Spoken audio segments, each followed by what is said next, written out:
On y va, Noémie, pour la chambre? D'accord. Allez. Hop là, bah là déjà tu vois très bien, porte de 80, pas de ressaut à l'entrée, barre de seuil pour m'empoisonner la vie. Et puis là, oh là là, joie est là. Hein. C'est Oui. plus une aire de rotation, hein, c'est un parking énorme là, c'est du bonheur. Tu vois, Oui. alors Oui. le sol super, très roulant, tu sais, c'est pas une grosse moquette là qui va me gêner dans mon roulement.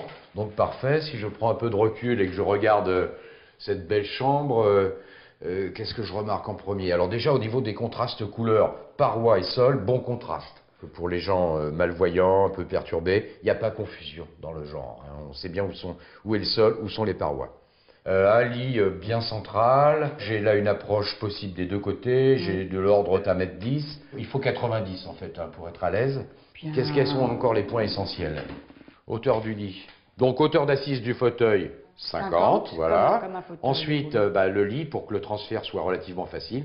Donc Hein, le lit, même hauteur que le... Ouais. Ça me paraît cohérent. Hein, écrase peut-être un peu le matelas Oui. pour son Oui, plus. bon, c'est un matelas dur. Bon, là, on sent qu'il est un peu résistant. Mais c'est... Ouais, d'accord.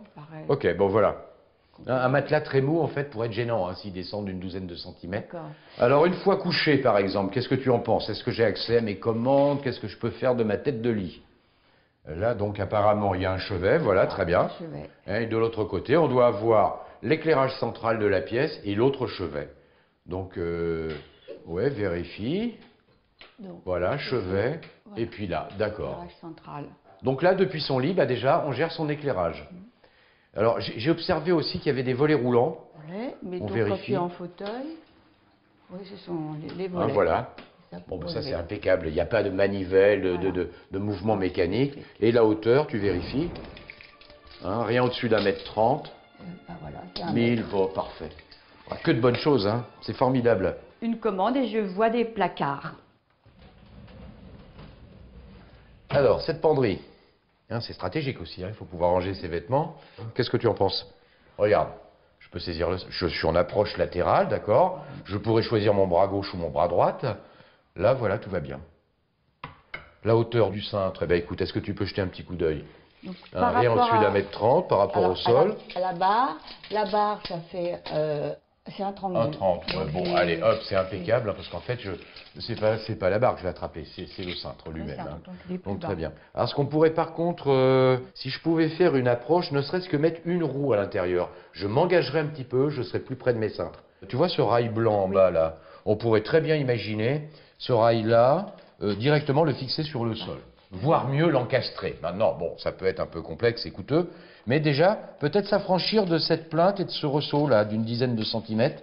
Donc si ce rail était posé sur le sol, ben moi, tu vois, dans certains cas de figure, je serais ravi de pouvoir rentrer peut-être une roue dans la penderie. Alors l'autre compartiment... Allez hop, c'est pas le tout, hein.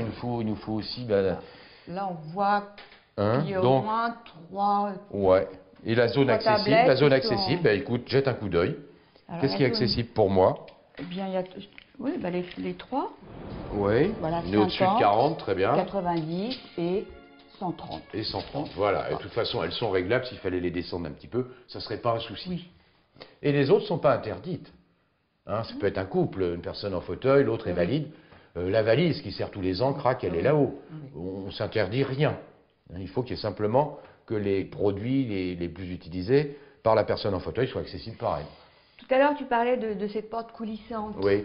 C'est le meilleur compromis, une porte coulissante, quel que soit le handicap. C'est très très bien. Pourquoi? Parce que on s'affranchit de l'espace occupé par le battant. Oui. Tu vois, une porte battante occupe de l'espace au sol.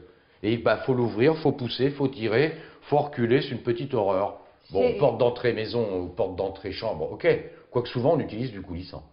Voilà. Hein, le coulissant, sa grande force, c'est que, je veux dire, tu n'as pas le débattement.